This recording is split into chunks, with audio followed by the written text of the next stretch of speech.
世间居然有这种本身就带凉意的植物，吃一口下去清凉入骨，整个身体如同被洗涤而过，所有的沉重和焦躁顿时不复存在，眼前一片通亮，脑子也清楚了。这个山谷难不成到处是宝？任鹏飞忍不住再次认真环视这个奇异的山谷，也因为试过2次都出人意料，任鹏飞把手中的奇异植物几口吃光，便又走回原处。除了活物，他把蚁人带回来的植物全吃了个遍。红艳艳的小果微酸，干蔗一般的根茎意外的软糯，山笋微苦，但吃下去都对调养身体有一定的效果。等到任鹏飞吃得差不多后，力气也恢复了7、8成。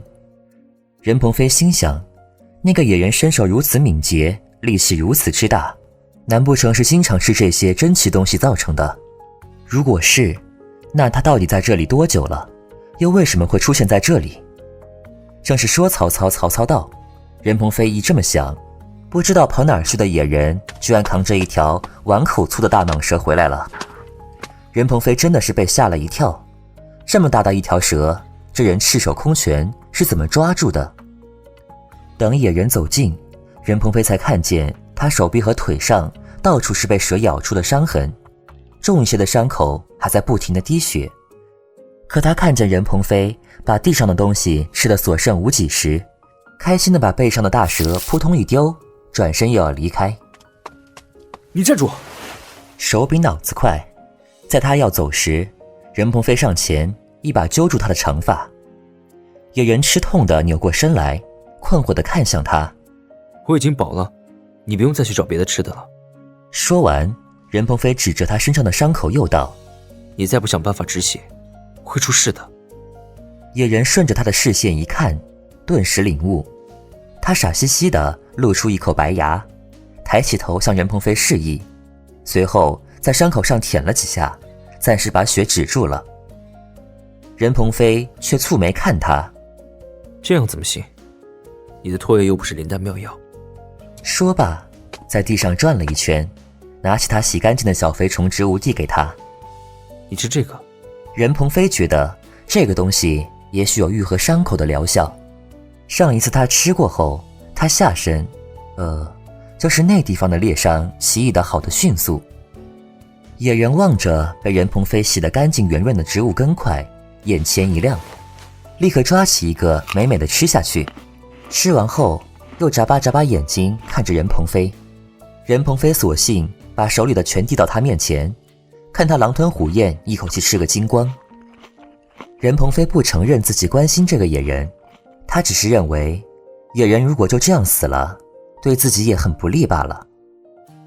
不知是那些植物果真有奇效，还是这个野人体质异于常人，不过片刻，他全身上下的伤口竟已有逐渐愈合的迹象。任鹏飞暗自惊奇，坐在地上打量他忙上忙下。只见他用磨得尖尖的石头在蟒蛇身上打出一个血洞，在血流出来后赶紧递到任鹏飞面前，示意他喝。任鹏飞青着脸坚决拒绝。野人些许失望，不舍得浪费，自己把蛇血全部吸入腹中。或许对他而言，这算是一种美味。蛇血吸干后，他还意犹未尽地舔手指，像极馋嘴偷吃的小童，但却一身血渍，看得不远处的任鹏飞一阵恶寒。蛇血吸干，野人再次向任鹏飞展示自己一身令人难以置信的蛮力。2只手掰开蛇嘴，凝气用力一撕，如同妇人在布上剪开一道口子，再用力撕成2半那样，把蛇身一分为2。任鹏飞惊愕至极，只不过他善于把表情掩于心中，外表看来仍是一脸平静。蛇身分开，野人熟练地掏出鸡蛋大小的蛇胆，宝贝地放置一处，再把蛇皮扒个干净，蛇肉圈成一团，用草结成的绳子捆好，吊在一处风干。处理完这条蛇，野人走到水潭边，把沾血的脸庞、头发、胡须清洗干净，然后走回来，小心捧起放在一张叶上的蛇胆，坐到任鹏飞身边，宝贝似的递给他，一脸的讨好。看着眼前这个泛着青绿色泽的蛇胆，这次任鹏飞没再一脸嫌弃的拒绝，反而有些迟疑的静静凝视。世人皆知蛇胆是个养生聚气的宝贝，且到100年以上的蛇胆比灵丹妙药更管用，平常人吃下去可延年益寿。若习武之人吃了，虽说不能一下子增加数十年的功力，但对习武却有事半功倍的效果。任鹏飞便是个习武之人，看着这么一个可以让自己省去不少气力和时间的宝贝送到眼前还犹豫，足够说明任大城主的定力不错。任鹏飞对蛇不是很有研究，但被野人一分为2的那条蛇，说是蟒蛇，颜色似乎又艳丽了点，头上且多了道奇怪的图案。颜色鲜艳的蛇基本都深含剧毒，可这野蛮人一身蛇咬还这么有力气，实在不像中过毒，所以任鹏飞怀疑不是毒蛇。但不管是什么蛇，能长到碗口粗，3丈多长，就算没有成精，肯定也活了上百年的时间了。对于这样一个养足100年的蛇胆，习武多年的任鹏飞说不动心是假的，所以他犹豫，他迟疑。而他之所以犹豫迟疑，最大的原因是这蛇胆是生的。对一个没有饕餮之欲的人而言，吃饭是为了活下去，吃美味的东西是为了尝试别的东西。而对任鹏飞这样一个没有饕餮之欲，从来没吃过生肉的人而言，就算再怎么希望得到在习武上事半功倍的效果，让他生吞蛇胆还真是个难题。因为任鹏飞这次不是坚决的拒绝，而是看起来相对平静地注视蛇胆，他身边的人眼前一亮，把手中的蛇胆捧得更近些，甚至能让盯着他看的人轻易嗅到上面的腥气。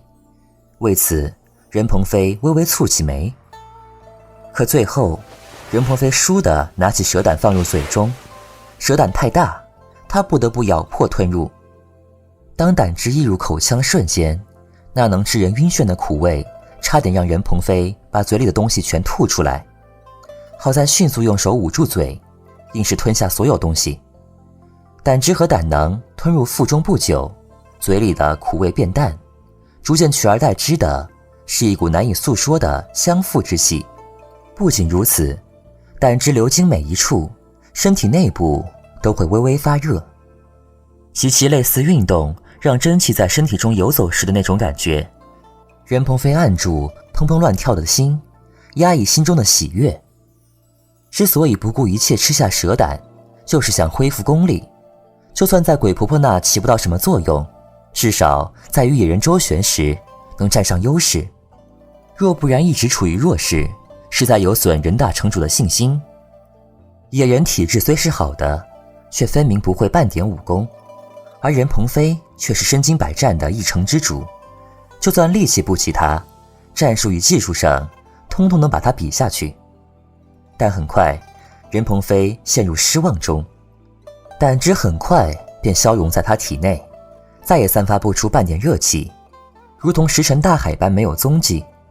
试着去运气，身体还是空空如也，接近30载的功力竟真这么没了。任鹏飞些许无力地坐在地上，身边的野人坐到他背后，把手揽上他的腰，头枕上他的肩膀，他也不予理会，更不知道抱住他的人一直侧着脸痴痴望着他。许是知道恢复内力无望，满腹的计策瞬间成无用功，任鹏飞消极不少，对如今的处境反而更看得开。毕竟强奸一次是强奸，强奸2次还是强奸，那还不如痛快地享受享受如何？当然，任大城主肯定不这么想，不过意思点到即成。总而言之，现在的任鹏飞不再身心抵制与野人的欢爱行为，心尽管还是毛躁抗拒的，但身体已经开始屈从。为了能在过程中好受一些，任鹏飞主动迎合，甚至教导这个行事粗野的野人不少这方面的技巧。这人再一次展现他的聪明绝顶，一点即通，并且举一反三。1-2次之后，往往把任鹏飞折腾的只剩下仰头喘息的份。每一次情事过后，任鹏飞都会看自己的右手臂，但每一次他眼睛里的光彩都会暗淡不少。从进谷底的那一天起，任鹏飞就在石壁上刻下一条杠，不知不觉条条杠杠已经写成5个正字，也就是说他在谷底已经待了25日。除却几乎每天都会有的情事之外，其实说来，在谷底的生活算是任鹏飞3岁以来过得最悠闲的日子。不用识字习武，不用与各种各样的人周旋，不用处理永远没有尽头的事物。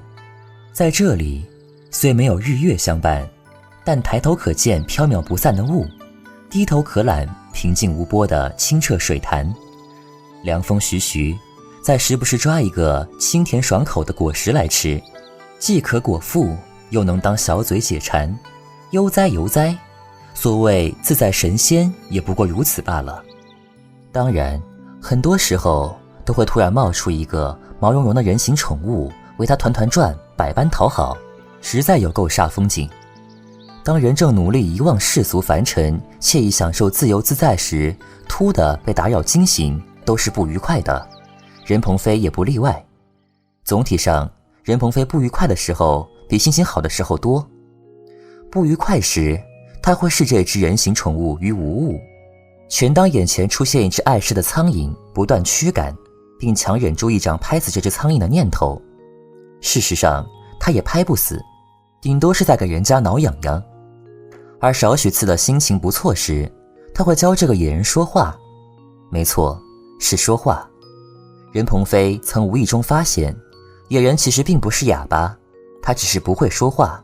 当野人说出第一个字时，声音粗哑的让任鹏飞皱眉，但聪明的野人很快调整好自己的声音，用低哑的声音说出任鹏飞教他的，也是他生平说出的第一句话：我是笨蛋。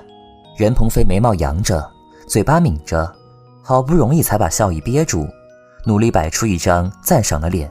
不错，多说几句就熟练了。野人兴高采烈地围着任鹏飞打转。我是笨蛋，我是笨蛋。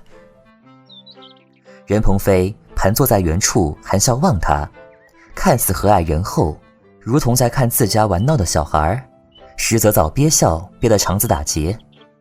和这野人的相处之道，多是任鹏飞戏弄他居多。没办法，谁让任大城主不得不屈居人下，心里不痛快呢？自个儿不痛快，自然也看不得别人痛快。偏偏这野人成天一副半点烦恼也无、没心没肺的傻乐模样，活该遭任大城主欺负。不过有一点，任大城主不得不承认，许是这野人在谷中待的时间长，没有在世俗间摸爬打滚过，眼睛清澈的让任鹏飞心生神往。偶尔对上这对冰清的没有丝缕杂染的双眼，任鹏飞莫名就会产生一些愧疚。任鹏飞不是傻子，虽不到1个月的相处，但这野人呵护他的态度全然一副情有独钟的模样，没有半点遮掩，想对他好就全心全意，想和他欢好就八爪鱼般缠缠黏黏。可任鹏飞不明白，这人到底看上他哪一点？难不成是在这谷中一个人待得太久，突然从天上掉下一个人来就欣喜若狂，不管不顾，死缠烂打？但不管如何，这人对他真心实意的好，而他利用了这样的一个人，就这么的与心里结了个疙瘩，偶尔出来膈应他一下。身为一城之主，于世间口碑算不错，但任鹏飞并不是个纯粹的善茬。为了家里的权力和名声，他下黑手的时候不少。差人家庭的缺德事，一年总有那么2、3回，但他念着自己的那点名声，这种传出去落人口舌的事都处理得干干净净，绝不让人知道他才是罪魁祸首，并且时不时接济被他下过黑手的人，让这些人反倒感激他，有的甚至还给他立长生牌位。其实这就是真正的世间法则，要想活得好，不能黑的黑，白的白，撇得干净。身为人家长子，母亲因故去世，他爹过早的让任鹏飞了解世间的残酷，不是虐待他，而是想让他活得更好更久。风雨有人担着，自己实现不了并且追求的东西就留给他们心爱的人。任成飞就是被这么宠大的，一直被掩着护着，遮住他看见世间黑暗的眼，不想让他去做所有迫不得已的事，不想让他经历世间的残酷，就这么无忧无虑地长大。可即便如此，任成飞还是在世俗中长大的人，他的眼睛深处掩藏着不少杂质。任鹏飞一直认为世间不可能真有纯粹的人，直至遇见山底里的这人，看见这双冰清的眼。所以任鹏飞会愧疚，就像他是一个误闯仙境的凡人，在里面留下从人间带来的尘埃，给原先一尘不染的仙境抹上一片灰败缺陷之后，再匆匆离去。但任鹏飞的愧疚从来都是转瞬即逝的，毕竟相对任鹏飞而言，这个野人只不过是一个陌生人，而且是个什么都不懂的笨蛋。为了救弟弟的命，任鹏飞甚至能放下一城之主的身份，委身于另一个男人之下，并且愿意改变体质，怀孕生子。这么一点点的愧疚又算得上什么？看吧，这就是在世间成长的人与脱离世俗成长的人之间的差别，一个太复杂，一个太纯粹。从思绪中回神，望着睁着黑溜溜的大眼，不掩担忧望向自己的人，任鹏飞不吝于淡淡一笑。尽管长相遮于须发之后，但光看这双眼睛就足以知道，这人的长相肯定不俗。褪尽一身狼狈之后，该得何等风华。但这又如何？在这里没有人欣赏。我饿了。紧盯任鹏飞不放的人双眼顿时一亮，在他心里，似乎任鹏飞主动与他说话就是向他示好。任鹏飞扭头在地上找了一圈，拿起一个朱红的小果。我想吃这个。野人二话不说，拍拍屁股爬起来就要给他找吃的。这一次任鹏飞也不知抽的什么风，拉住他的手说：我也去。野人乐得眼睛都快睁不开，一口白牙再次冒出来晃别人的眼。以前任鹏飞只管吃，这还是头一回亲眼目睹野人采摘食物的过程。这种红果并不是特别好吃，但微酸，有些解腻，所以任鹏飞才会说想吃。任鹏飞也不是很清楚，明明天天吃的都是很清淡，完全是不过火加工的野生植物，怎么还会觉得有些反胃？难不成天天看野人吞生肉吸鲜血给闹的？任鹏飞站在山崖下，望着野人像只蜘蛛一样，抓着山壁凸起的地方，敏捷地爬到一棵长在崖壁上的树下，伸手就摘下不少正长得喜人的果实。任鹏飞在下面接住，偶尔一些石头碎屑也会顺着往下掉。抬头一看，野人动作虽敏捷，但这些山壁却不是很稳，他在上头摇摇欲坠，似乎随时都会掉下来。3-4丈的高度，掉下来估计不会死，但肯定很疼。野人向下爬的时候，一脚踩空，真给掉下来了。没出什么事，身上却蹭出不少伤痕。任鹏飞知道，自他入谷的这段时间，这人身上的伤口就没断过。但野人下来后，一点也不觉得疼似的，把地上的果实一个个捡起来，笑呵呵的全捧到任鹏飞面前。这天，任鹏飞并没有吃多少，但剩下的果实，野人一个没碰，反而吃那些任鹏飞打死也不肯吃的生肉，还是像以往那般，每吃一口就向任鹏飞傻笑一下，闹得任鹏飞总忍不住低声骂他一句笨蛋。这时他都会很开心地说：我是笨蛋，我是笨蛋。晚上，野人又蹭着任鹏飞的身体向他求欢。任鹏飞有些无奈，但没拒绝。在他眼里，这种行为是一场交易，一种责任，在没确认受孕之前，只能不断重复。这天晚上，野人依旧热情似火，任鹏飞在没全然沉浸进去前，总有一股超然的冷淡。